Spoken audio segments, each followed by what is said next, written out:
Sagittarius, this is your week ahead astrology forecast by Astrology Motivation from Born Without Boundaries. In these weekly videos, I review the major planetary aspects and transits, and I let you know what they mean for your bottom line because of how they're interacting with your natal sun. All you need to know to understand and enjoy these videos and get something from them is to know your birth date. That's it. Everything else I'll translate for you. We're going to start really broad with the big stuff that's going to impact everybody. And then I'll whittle that down, focus it into Sagittarius specific information. And then I will break things down into the 3 decans of Sagittarius. And a decan is a group of 10 degrees. And by breaking things down into groups of 10 degrees, I can tell whether or not or what kind of aspect is being made between your natal sun and another planet or luminary or asteroid. And what that means for your bottom line. Because not all Sagittarius's natal suns are going to be making the same aspect to the same planets. And you could be affected in very different ways, which is one of the many reasons why traditional horoscopes are bullshit. So let's get into it. Remember, this is for the week of July 25th to July 31st, 2023. It's in the thumbnail. It's in the title. You already know that. The big stuff. We can kind of take a little bit of a breather this week because there was a lot of stuff going on. The major transit there was a lot of stuff going on for the past 2 weeks. The major transit this week is Mercury, which basically transits into a new zodiac sign every 3 weeks, unless it's in retrograde, which it does go into, 2 or 3 times a year. So ultimately, Mercury is a little mover and a shaker. Right? So it's going to transit from Leo into Virgo this week. That happens on the 29th, I think. Yeah. Mercury in Virgo is very happy. It's its house. It's its home. It's one of its domiciles. So Mercury in Virgo is very pragmatic and efficient. Very logical, but logical for stuff that makes sense. Very earthbound pragmatism. That's what it is. Putting things in order, which is why around the 29th, when it goes in opposition to Saturn, it's going to give Saturn a run for its money. Saturn opposite Mars, which will end around the 29th, Mars will finally be free of Saturn, is very hostile. It's very angry energy because Mars just reacts in passion.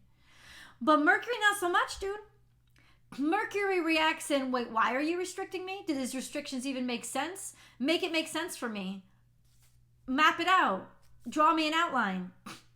Mercury will start to make sense out of the restrictions or why the restrictions don't make any sense. But this clash will slow things down a little bit when it comes to processes. Won't last for long. It will last about a week. It's okay. Mercury will zoom by. And it'll start the beginning of this week and go into next week. So I'll let you know if that's going to really impact you specifically. Mercury is also conjunct to Venus this week. Mercury is very busy this week. Very busy. Everything's Mercury this week. Mercury, everyone, everywhere. What does that mean? Messages, communications, informations, learning. Highly active. Thought, thinking, information being delivered. And I kind of got this feeling with the whole compression that was happening with Pluto and the sun and the north and south node and everything shifting, information was going to come out. Those shifts relieve this information that was hidden. That's what happens. So Mercury is going to be conjunct to Venus, which is in retrograde, but Mercury conjunct Venus is so lovely. And this is going to happen, I would say, by the 26th or 7th, that they'll really be conjunct. Not right away, but almost right away this week. And what is that? Mercury conjunct Venus is very charming. You know, it's about being able to communicate gracefully and be listened to because what you say and how you present it is oh so attractive. So it can be very deceptive as well. Either way, it's power with your tongue and your allure. Being able to put things into an order that they make sense and defy what doesn't, especially since they will also be square to Uranus.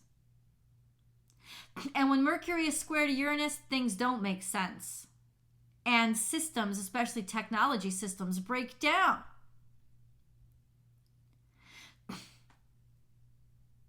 Value systems could break down too, because Venus is also square to Uranus. Simply because we don't want the same thing anymore. We're not content for the norm.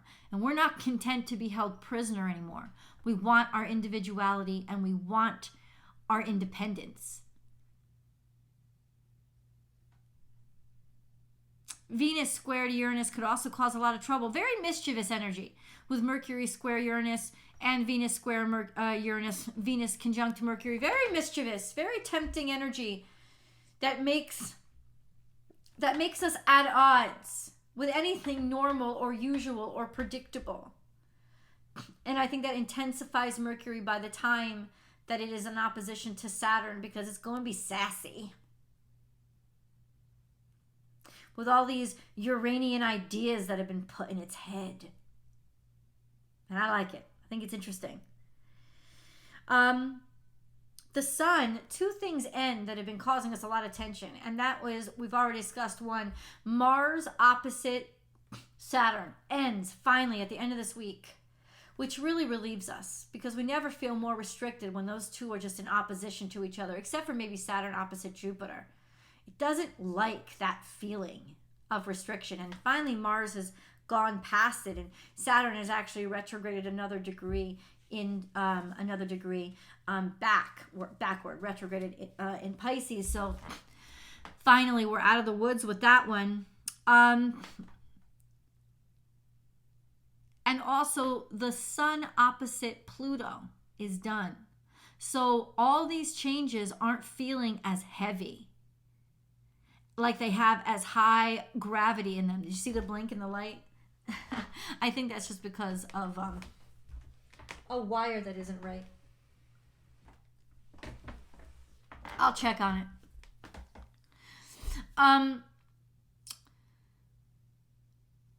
But we felt so much pressure when that sun was opposite Pluto. It just gives everything more weight. It makes it just, like twice as heavy. And twice as personal, right? I got a ton of personal readings because everybody can feel the weight and what's happening. You can feel the change, but you can't make sense of it. It's very personal. So now that that's passed, there's not weightlessness, but there's a little bit of a relief with those two energies passing by the end of this week. So we can all feel good about that. Mercury, Venus conjunction, square to Uranus is very mischievous. And maybe we need a little bit of the mischief after the heavy. Let's get into Sagittarius specific energy. So what do I look like? What do I look at for Sagittarius? Two things. What's going on in Sagittarius, the zodiac sign, and that's nothing. Nothing big, nothing important is hanging out in Sag right now. Don't worry, your natal suns are exactly where they were the time you were born. That doesn't change. That's your blueprint. It's just a photograph of the zodiac the day you were born, right? But in Sagittarius now, there's no planets there. No major asteroids, no major luminaries. Not a big thing right now. Your ruling dignitary, Jupiter, is doing some interesting stuff, though. Jupiter is in Taurus. It will move between 12 and 13 degrees Taurus. It is trine to Mars, which puts it in a lovely position to get things done. A feeling of, even if it doesn't make sense, we're going to do it anyway because, gosh almighty, we need to take action. And with Mars, trine, Jupiter, oh yes, you do. You need to take action. Feel the fear and do it anyway, my friends, because this is opportunity. And it is a very fortunate time to be opportunistic.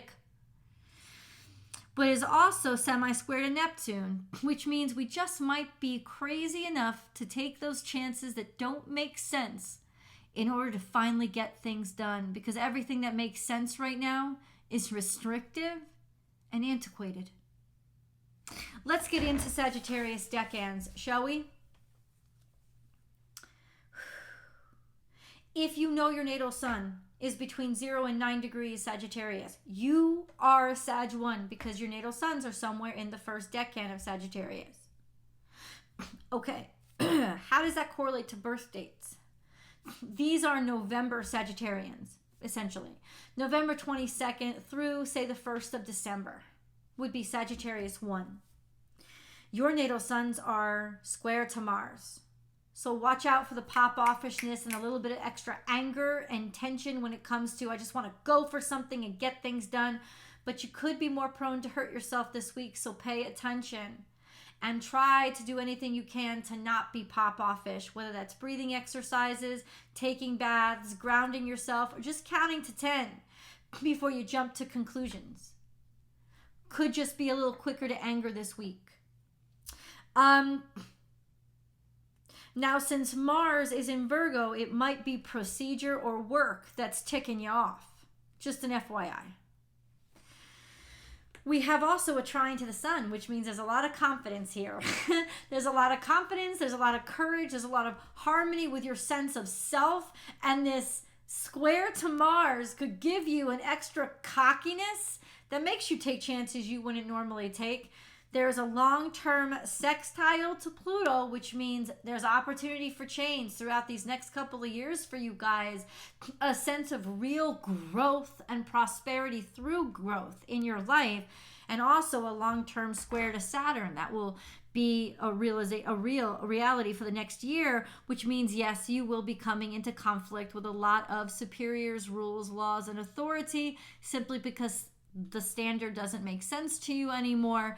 It doesn't mean that it will stop you. It just means that all these things will make things take more time. So you can be very frustrated, but also not lucky, fortunate to take action and maybe even a little bit of dumb action, as long as you don't break anything. FYI. Sagittarius 2s. If you know that your natal sun is located somewhere between 10 and 19 degrees Sagittarius, it's in the second decan of Sagittarius, so you are Sagittarius 2s. This correlates to birthdays between December 2nd and I would say the 11th.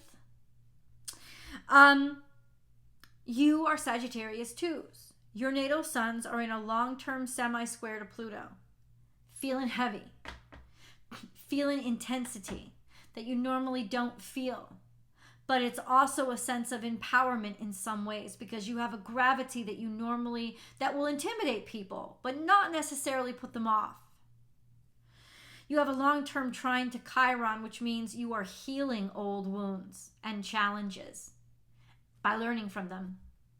That's how you heal chironic energy, learn the lessons. And so a lot of this energy for this year has been to heal those lessons, especially if you were born somewhere between the 9th or 10th of December.